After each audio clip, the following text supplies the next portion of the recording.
Hey, hi, welcome. It's Meredith. I am here with our message for how to make the most of the Mercury retrograde for Friday, the 13th of May. Happy Friday the 13th, 2022.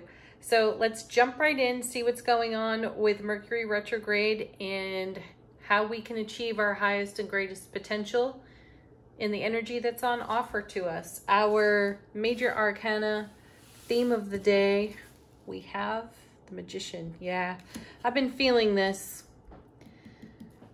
quite profoundly. You know, the Magician is as above, so below. We are the bridge between heaven and earth. Our heart space is where it all happens, and that it is how we create our world. So what are you in manifestation for? What are you in appreciation of that you have right here, right now? And how do you wish to expand upon that? May be a great way for us to consider manifestation. I was having a conversation with a dear friend yesterday, and she mentioned how we tend to overlook what we already have and focus more on what we don't. Though it's appreciation and gratitude for what's here, what's now, that creates that oncoming, continues to bless us with the flow that we talk about out of the Ace of Cups. So I feel that energy here with the Magician showing up in the reading. We're using the This Might Hurt Tarot today instead of vice versa. I was really called to it. I love this deck anyway. So the shuffle was abundant, as you can see. We had 4 cards. Yeah, 4 cards fall out in the first position. The first of those 4 is King of Cups. Yes, emotionally awake, aware, alert, intelligent, and intimate.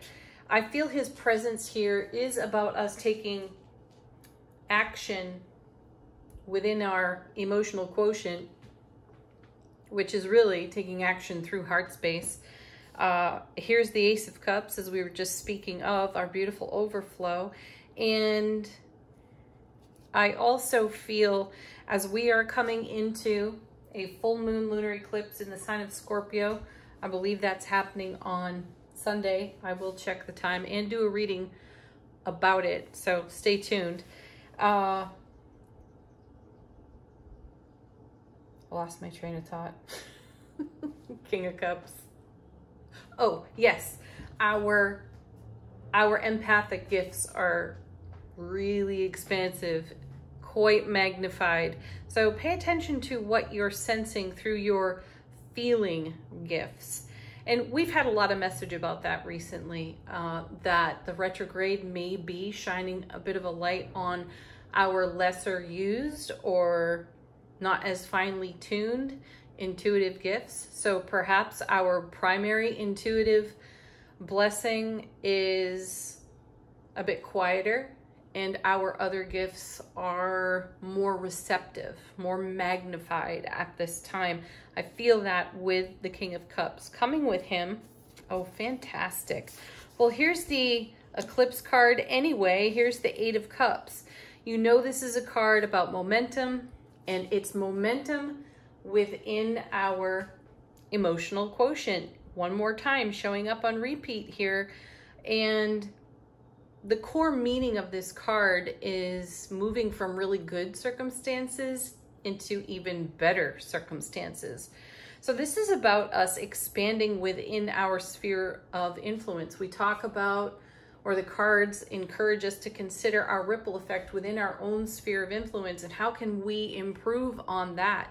So that's the theme of the message here. Being in appreciation, being in gratitude for what is here and now, and being open to and receptive to how to expand within our own sphere of influence. And I feel that the 8 of Cups is pointing that out to us beautifully, and we're taking action on it. We are in momentum. We are in good flow. Divine alignment is what I'm feeling. So the Magician becomes a very poignant card here in the reading about being mindful for what we are expanding upon and welcoming anew into our world here. Coming next is, get this, 4 of Cups. I was just talking about gratitude and appreciation, yes? And you know, I feel so differently about the Four of Cups than most readers do. I feel that this is a card of counting our blessings.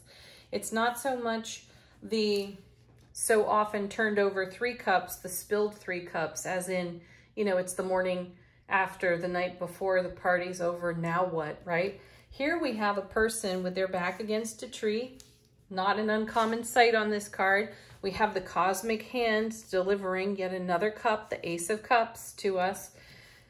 And we're in a relaxed, meditative posture for this. We are in good receiving. Remember that 4s are about stability. We have a strong emotional foundation. So these first 3 out of the 4 that fell out of the deck are reminding us so much of our foundation and so much of what has true, expansive meaning for us. Keep in mind too, we have Venus in Aries, Jupiter in Aries, and so Jupiter's good fortune. Venus is all about connectivity, connection, so we're feeling really well connected within self, and we're feeling really well connected in our nearest and dearest relationships. So here we have saturation of cups in these first 3 cards. What's our next one? 9 of Swords. There we go, getting in our head about it. Okay, so the 3 cups, the 3 cup cards rather, go nicely with the Magician. And I love now that we've added the 9 of Swords to this, because how do we talk ourselves into or out of things? That's what I'm sensing here. The cup energy is so blissful. It is loving. It's unconditional loving kindness. It's enjoying the richness of our feelings and our emotions, living happy and in a stable way on our foundation off that 4 of Cups, being willing to expand on that foundation with the 8 of Cups and doing it like a master with the King of Cups. And then along comes the whisper from the ego voice. And if I recall correctly, we spoke on this the other day, having a sense of, is the other shoe going to drop? And that's the 9 of Swords. And what is that dropping shoe? That's old programming. That's an old story that we've told ourselves. And we're wise to validate it. Because if we push it away, if we resist it, you know it comes back, and it comes back stronger.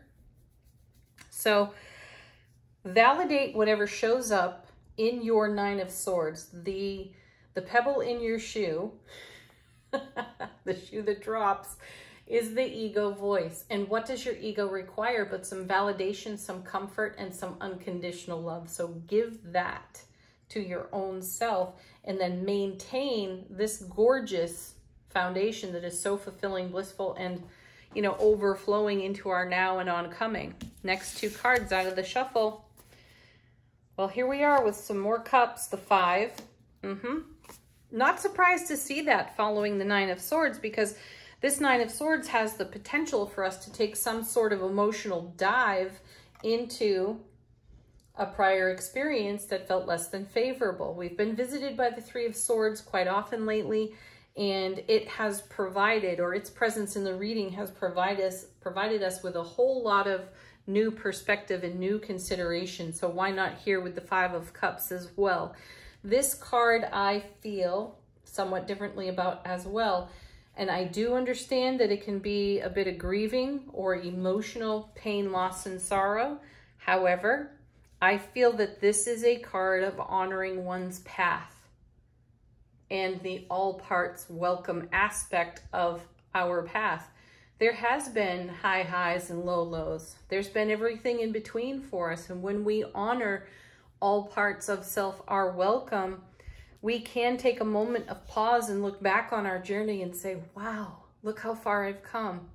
And thank goodness for my wit and wisdom. Thank goodness for my intellect. Thank goodness for my willingness to question all things and have new considerations, right? I feel that that's what the 5 of Cups is here to do. Now, 5s are unstable in tarot. We have all this stability over here, which is the perfect environment in which to take a look at an unstable energy in our world, because we have so much stability here And an old thought from prior experience that was less than favorable off the Nine of Swords can inspire some challenging emotion for us. The gratitude and appreciation of that emotion allows for us to honor the journey, to pick up the 2 remaining cups and move on with the 2 of Cups, make so much more out of it, which you see we're doing here. Coming with this, how perfect, 2 of Swords. What great harmony in the cards, because here on the 5 of Cups, we're taking a moment to honor all of it, the good, the bad, the ugly, right? And we're owning it and we're grateful for it. We have appreciation, which allows us to go inward. Notice the blindfold here again, it's shutting down a sense. So if we're clairvoyant typically and we have visions, we're turning off that sense, right? And we're going deeper within heart space. Notice crossed over the heart space here. We're going into heart space to listen to our soulful presence and our inner truth, to honor the 5 of Cups, pick up the 2 of Cups, and go on in our decision-making, our choice-making, out of an energy that comes from the overflow of bliss off all the cups in the reading. Next, 7 of Wands. Ooh, look at this. Just get a good gander at that card. I love that we got 6 wands pointed at her and she's got a bow and an arrow. It's like, where do I aim first? And, you know, I recently had an intuitive download on this card for myself, because every time I see it, I consider the 6 of Wands, which is victory, success, homecoming to the self, right? And I often wonder at the defensive posture of the 7 of Wands, like, what are we really defending here? And I had a consideration of the 7 of Swords, which is robbing ourselves of our own joy. So let's consider that after experiencing the victory, success, celebration of heart space, noticing how well we have come along in our journey, 5 of Cups, and how we've continued 2 of Swords to make decisions in alignment with heart space. Imagine that we have this 9 of Swords moment and it creates a 7 of Wands moment for us, which is potential doubt and fear within the ego voice. And it has us practicing perhaps an old habit of self-sabotage. So that's where I got the reminder from the 7 of Swords in connection to the 7 of Wands. This is one of the 2 challenging 7s, excuse me, one of the 4 challenging 7s in tarot. And so I feel that we could potentially find ourselves in a 9 of Swords situation that brings up emotions that don't necessarily feel comfortable, though that's the moment when it's time to go into heart space, listen to the voice of our bliss, and be reminded of all of our joy and success and victory, right? And then here's the 7 of Wands, yet again, the ego voice popping up and saying, really? You know, that little doubtful questioning, really? That's again the ego finding another way in through the back door, side door, whatever door, to whisper doubt. And so we have it. We see it in the 9 of Swords, the 5 of Cups, and now the 7 of Wands. So just be aware that you may catch yourself doing that. And when you catch yourself having those moments and speaking those doubtful words, it's time to come back to heart space. I feel guided to go to the bottom of the deck this time and see what else is there. I just feel like this is an exclamation point at the end of the reading, and I want to know the beginning of the next sentence. So we have, look at that, Ace of Pentacles. There's the doorway. We're going to step through it when we pick up our 2 cups over here, and we're walking through that portal into this whole new world of opportunity that we have created for ourselves so that we can continue to live in this bliss that we are ever in evolution of cultivating right here, right now. We're having gratitude and appreciation in the now, knowing that it blesses the oncoming. And I feel that the Ace of Coins there is confirmation of that gorgeous ripple effect for ourselves. All right, next off the bottom of the deck, we have, yeah, there's confirmation if we ever needed it. There's the Ace of Cups. Perfect. I'm going to stop right there, because that is amazing, amazing energy for us. Have a beautiful Mercury retrograde. Enjoy your Friday the 13th. Stay in the heart space like a master, King of Cups, and continue on this journey into the lunar eclipse with your attention on your bliss, your motivation, how you are moving forward. Turn down some of your other senses if need be to remain in heart space and to practice unconditional loving kindness for your self relationship, because that's coming at you, Ace of Cups, on the return in reciprocity. Namaste.